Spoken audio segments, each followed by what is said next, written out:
एक छोटे से कस्बे में कल्याण और उसकी पत्नी मेनका और उसका बेटा आनंद रहता था। आनंद शहर के कॉलेज से पढ़ाई करके वापस आ गया है और अपने पिता के साथ घर के दुकान पर ही काम करता है। ऐसे कब तक काम चलेगा? तुम कब तक ऐसे ही बैठे रहोगे? कभी न कभी तो तुम्हें काम करना ही पड़ेगा। जब तक मैं अपने ख्वाब की सच्चाई नहीं जान लेता, मैं कहीं नहीं जाऊंगा। ऊपर वाले ने पागल औलाद मेरे नसीब में ही लिखी थी क्या, जो ख्वाब के पीछे भागता है? बाबा, रोजाना मुझे एक ही ख्वाब क्यों आता है? ख्वाब में कभी कभी कुछ और भी तो आना चाहिए।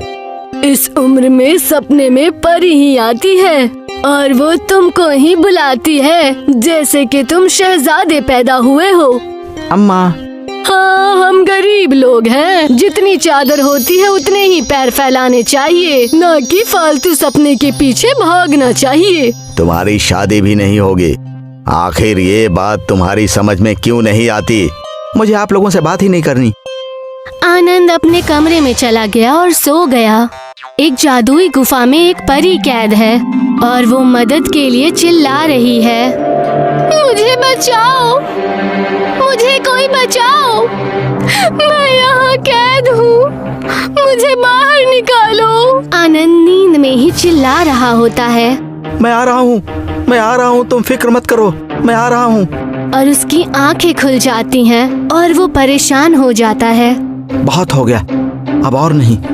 यह ख्वाब मुझे बार बार क्यों आ रहा है? ये सिर्फ यूं ही तो नहीं है।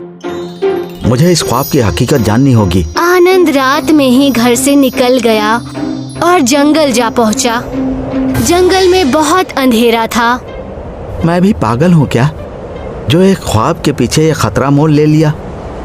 यहाँ इतना ज्यादा अंधेरा है और इतनी तेज हवाएं हैं और ये अजीब सी आवाजें आ रही हैं। अरे बाप रे, मुझे बहुत डर लग रहा है। आनंद को बहुत डर लग रहा था, लेकिन वो फिर भी रास्ते में चलता रहा। वो चलते चलते एक दरख्त के पास जाकर खड़ा हो गया, लेकिन जैसे ही वो वहां से आगे बढ़ा, उसके पैरों के नीचे से जमीन हट गई और वो नीचे गिरने लगा। आनंद गिरते हुए एक गुफा में पहुंच गया। आनंद ने गुफा के अंदर जाकर देखा तो वो चौंक गया, क्योंकि उसे वहां गुफा के अंदर एक अलग ही दुनिया दिखाई दी। ये मैं कहाँ आ गया हूँ? ख्वाब में तो डरावनी गुफा दिखती थी, मगर ये तो बहुत खूबसूरत गुफा है। यहाँ खाने के लिए फल है और इतनी सारी बेशकीमती दौलत भी है। मैं ये सारी बेशकीमती दौलत लेकर घर चलता हूँ। अम्मा बाबा भी बहुत खुश हो जाएंगे जब वो इतनी बेशकीमती दौलत देखेंगे। आनंद सोने की तरफ बढ़ने लगा, तभी उसे एक आवाज सुनाई दी। आनंद ने चारों तरफ देखा, पर उसे कोई भी दिखाई नहीं दिया। रुको, हे नौजवान, रुको। कौन कौन है? तुम एक बड़ी गलती कर रहे हो। मैं क्या कर रहा हूँ? मैंने तो अभी कुछ नहीं किया है। तुम भूल रहे हो कि तुम यहाँ क्यों आए हो। मैं यहाँ नहीं आया हूँ, मैं तो अपने आप नीचे गिर गया था। मगर घर से किस लिए आए थे? वो तो मैं अपने एक ख्वाब की वजह से घर से निकल आया था। हाँ, तो तुम ख्वाब के पीछे ही आए हो और बिल्कुल दुरुस्त जगह पर आए हो। क्या वो परी हकीकत में है? हाँ, अगर तुम परी को पाना चाहते हो तो तुम्हें ये दौलत छोड़नी पड़ेगी, और तुम्हें ये दौलत चाहिए तो परी तुम्हें नहीं मिलेगी। अरे जनाब, एक तो आप सामने नहीं आ रहे हैं, मुझे वैसे ही डर लग रहा है, और आप अजीब शर्त लगा रहे हैं। मुझे परी चाहिए। सोच लो। मुझे परी चाहिए। ठीक है, मगर समझ लो कि मौत का दरिया है और तुम्हें डूब कर जाना पड़ेगा। क्या यह सच है? क्या आप सच बोल रहे हैं? हाँ। मुझे ये दौलत नहीं चाहिए, मैं सिर्फ परी को बचाऊंगा। मुझे उसके पास जाना है, मुझे रास्ता बताइए। इस गुफा के अंदर एक छोटी गुफा है, उसके अंदर तुम्हें जाना होगा और पहेलियों को सुलझाना होगा। परी को एक जादूगरनी ने कैद किया हुआ है। अगर तुम पहेली सुलझा देते हो तो परी आजाद हो जाएगी। ठीक है, मैं परी को आजाद कराऊंगा। आनंद ने गुफा के अंदर छोटी गुफा को ढूंढना शुरू किया। तभी उसे दीवार पर एक बड़ा सा चक्र दिखा। उसने उसे हाथ से खोलने की कोशिश की, लेकिन वो नहीं खुला। तभी वहाँ से एक शैतान बाहर निकला, जिसे देखकर आनंद पीछे हट गया। अब तुम कौन हो? मैं परी का रखवाला हूँ। जब तक तुम मुझे पहेली का जवाब नहीं देते हो, मैं तुम्हें अंदर नहीं जाने दूंगा। पूछो, क्या पहेली है तुम्हारी?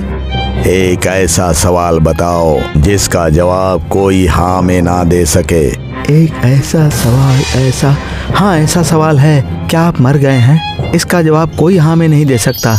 वाह, बिल्कुल दुरुस्त जवाब दिया है। मैं दरवाजे से हट जाता हूँ, तुम अंदर जा सकते हो। शैतान रास्ते से हट गया।